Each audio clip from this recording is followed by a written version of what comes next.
Hola a todos, bienvenidos a una nueva videoclase sobre funcionalidades, digamos, avanzadas de la Web of Science. Bien, dentro de lo que podéis ver a continuación, estamos ya en la interfaz de la Web of Science y, bueno, en lugar de buscar en todas las bases de datos, vamos a realizar la búsqueda en la colección principal de la Web of Science. Digamos que son de toda la vida los índices de citas, de ciencia, ciencias sociales y humanidades, conferencias, el book, las revistas emergentes y, bueno, una base de datos de químicas que tenéis aquí a continuación. Los índices químicos. En definitiva, cuando nos hemos identificado dentro de la Web of Science, aquí veis que yo he iniciado sesión. Los que no tengáis un usuario y una contraseña, simplemente habría que hacer clic aquí y dar lugar a registraros. Yo ya he abierto sesión en la Web of Science para ir adelantando tiempo, y lo que os voy a explicar son una serie de funcionalidades que vais a poder utilizar siempre y cuando tengáis creada una sesión en el portal de la Web of Science. Bien, cuando hagamos cualquier búsqueda, por ejemplo, yo voy a buscar aquí Solar Energy en tema, y bueno, ya puedo filtrar o no por años en función de lo que me interese. De momento lo voy a hacer en los últimos 5 años. En todas las bases de datos no he filtrado porque lo que os quiero enseñar son funcionalidades avanzadas.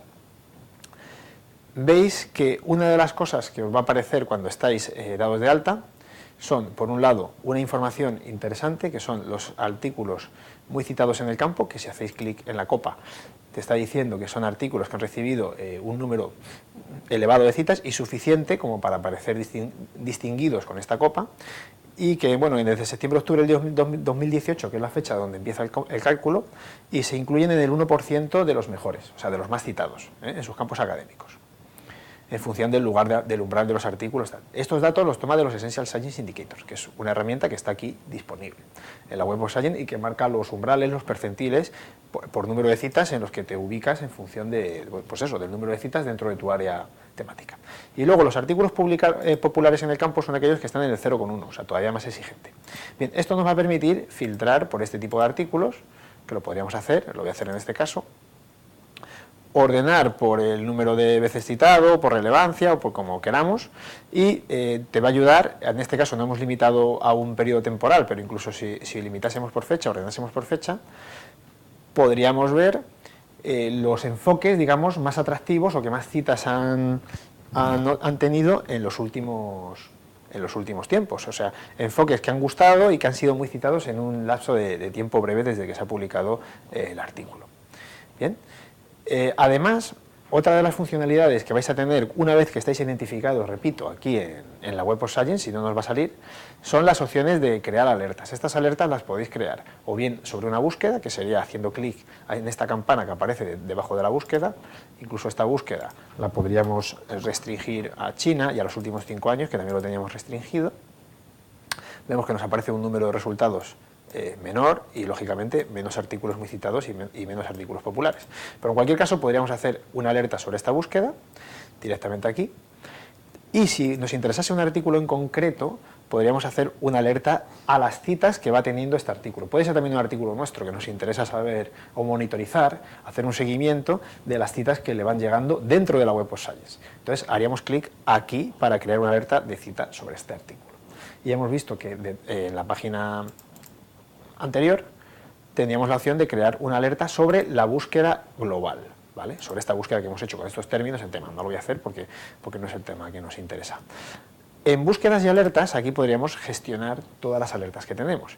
Entonces aquí tendríamos las alertas de búsquedas que hemos guardado, que yo tengo aquí hechas algunas. Se pueden hacer también por una búsqueda por un autor, por un tema, lógicamente.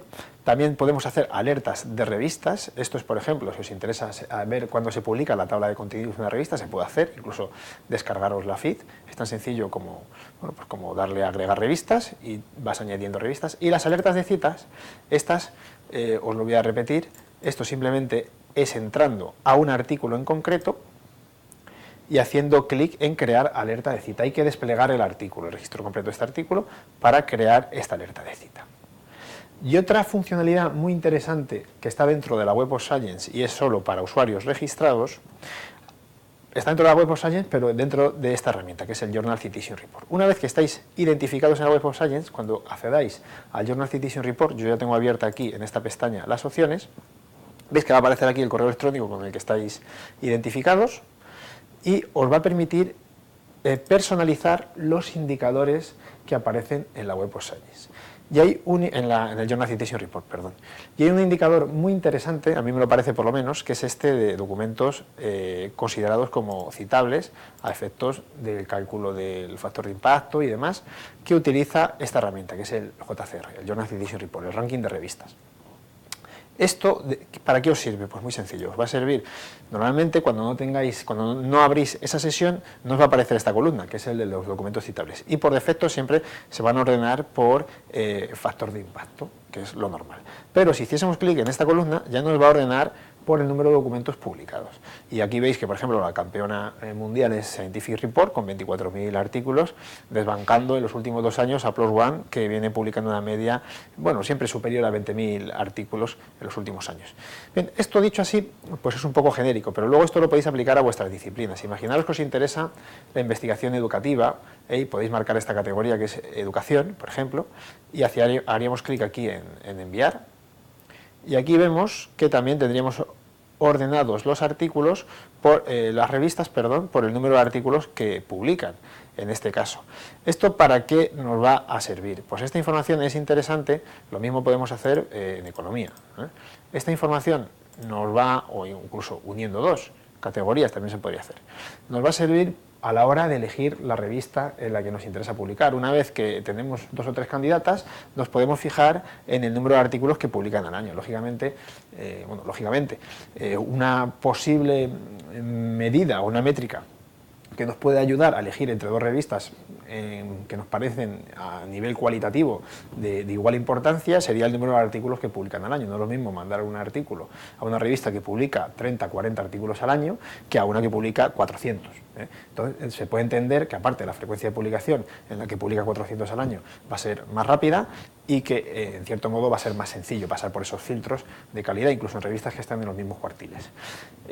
Estas son, digamos, una serie de las herramientas o funcionalidades avanzadas que podéis disfrutar dentro de la Web of Science una vez que tenéis creado un perfil personal. Hasta aquí esta videoclase, espero que os haya resultado de utilidad. Muchas gracias por vuestra atención y recibid un cordial saludo.